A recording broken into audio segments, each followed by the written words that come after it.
vous êtes pris dans le rêve de l'autre, vous êtes foutu. If you are caught into another person's dream, you are, well, F 3 points, you are finished.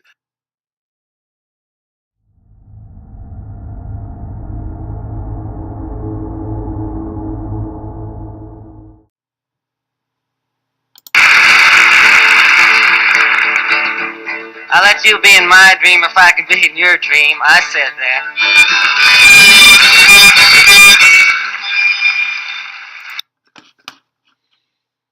Hello, this is Peter Shuki, and I've created this little audio version with a video of some knocked together old videos of mine that will accompany the article that we've just contributed to FE News.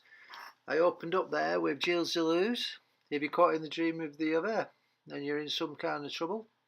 And that was followed on by Bob Dylan's I'll Let You Be in My Dream If I Can Be in Yours. So what's that all about? I'm going to read you this so that if you are unable to read the article and you still want to listen, you can get it. I'm going to read it word for word.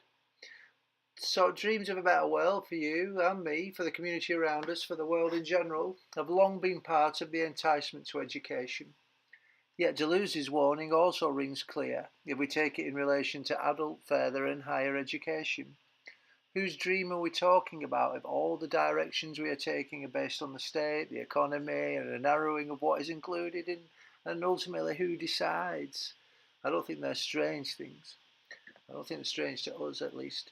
My own interest in technology and education has formed from an appreciation that dreams or the rave that continue to play an essential role in education are the means of motivating participation, engagement and practice, but that the impulse behind many uses of the dream, of aspiration, indicate very different ideas of future worlds. Whose dream is it anyway? I've been labelled a dreamer myself. This is also, there's a link here that if you're not reading it you won't be able to read, but the link goes over to an article that was written about a paper I did, or a presentation I did about pop, folk and punk, and about the importance of being true to yourself as a teacher, as an educator, as a student, as a person. And I'm saying here that I recognise it as a positive. I recognise that as a positive. But it must also be seen as something that indicates possibility about reverie without substance. Dreams, just hot air or cold air or floaty air, but without any substance, without any concrete reality. So what about dreams? My interest in technology has led me to consider MOOCs, and MOOCs seem to suggest a space for dreams of aspirations, radical difference in who the teachers are, who the learners are, what's considered knowledge. And largely, I'd say, these ideas seem of late to have been cut off, labelled as secondary and minor avenues of MOOCs. The connectivist MOOCs have been split from the ex-MOOCs, and the universities have started to create institutionally dominated models of learning, MOOCs that serve the purpose of continuing their branding, their machinery. And the radical possibilities are now contained in relatively minor shifts. That's what they've become, like little differences in how we deliver, yet the same people still remain in place, is holding the expertise, the same knowledge dominates, the same institutions seem to be in charge. So although we're saying we've spread these things, have we really? Is sameness becoming the new order of newness? And so the other becomes the students. They're still labelled as such. They're still the people out there, somebody that has got to be taught rather than being invited in, rather than not needing to be invited in, but actually owning things, that we are all students, we are all students. We are all students. So the institution still feels its role is to invite in and to create those roles of teacher and student. Our role remains that of the minor player in a university-driven space. In response, what we have done is we have created COOCs, which are community open online courses. They're a model that begins with people and tries as much as possible to remove the predetermination of knowledge as an institutionally set thing. So a thing that knowledge exists, it's out there, it's developed and designed and owned by universities and traded by universities. Instead, whatever a community, including a burgeoning community of one, so the community is open to definition, considers worthwhile, whatever they consider worthwhile can become the focus of learning. We began this with an ethos of popular education, Freirean ideas. COOCs is based on Freirean principles of people deciding what they need to learn and forming that through active reflection on their world. It is a practice based on awareness and a resistance to simplified notions of education being what they do in the school, the college, the university. That's to be resisted. It's not saying it's to be got rid of, it's at least to be resisted. The dream of Freire is idealised in hope. Hope either as a pedagogy or an ontology, but a notion that hope is something tangible. It helps us develop patterns for a better world. It's not just something that never will exist. We can live lives through hope. We can develop things because we are hopeful for betterness. So while COOCs suggest knowledge comes from anywhere, it must also follow that who teaches and who learns must be similarly open. The design of COOCs as a learning platform gives everyone who signs up the ability to create courses, as well as join the courses others have made. What courses are can be decided by the individual, the community, the interest group that creates them. We're excited by the idea of a people yet to come that Gilles Deleuze and Guattari suggest exists. We are making COOCs collectively with no set plan, other than an acceptance that we can all be equally involved. Meaning, practice, design and communication are open to change, to play and to creativity. It has no funding. It will not blow you away with technical wizardry. COOCs will not make your life complete. There is no guarantee that you will get rich, lose wrinkles, gain muscle or experience elation. COOCs ask for mutual responsibility to the education of us all by suggesting that it's something that we cannot leave to a small, narrow group of educators and a demographically narrow group of people labelled students.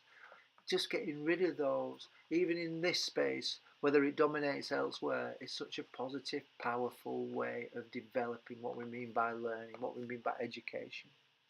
COOCs is not instead of the institution, it is as well as the institution.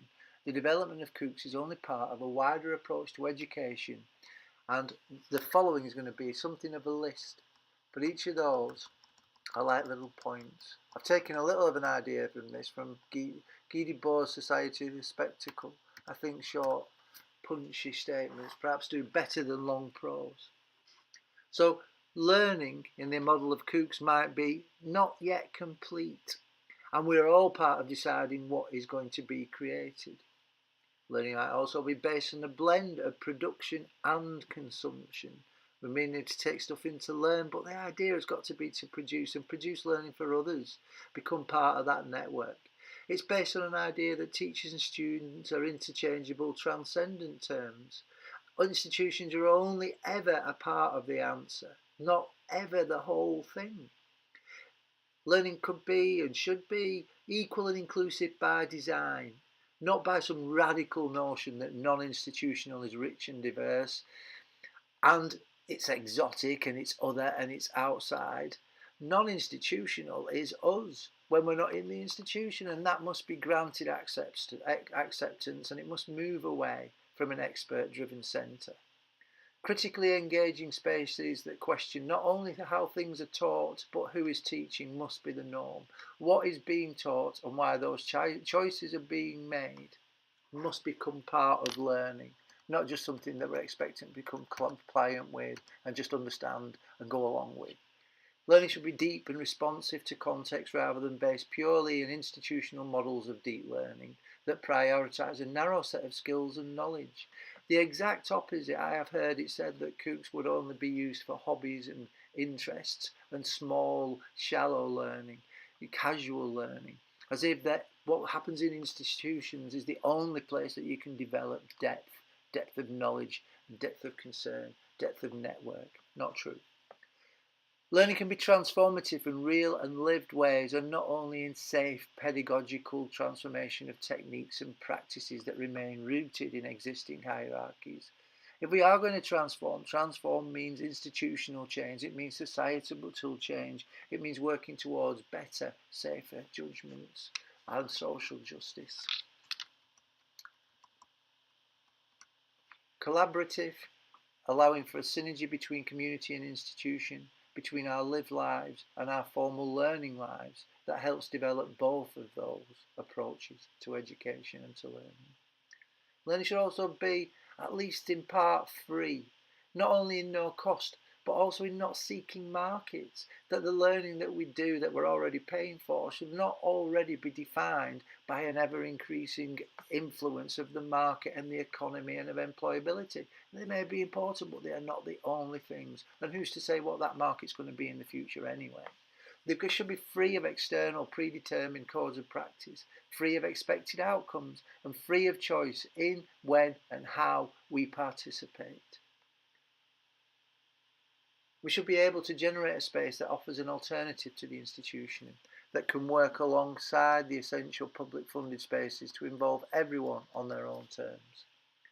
And learning should be open to accepting that people yet to come can be a becoming that we all create collectively, and not something handed down by others. We don't need people making fancy, highly expensive videos that tell us what the future is going to be like as if it's already decided by others and all we have to do is get with the programme. We can have a look at creating a world between ourselves. Deleuze offered a powerful enough evocation of what happened if we surrender our dreams for those of the other, if we start to take on the dreams of others. I'll encourage you to come and use COOCs through the words of Bob Dylan. I'll let you be in my dream if I can be in yours. Thank you very much.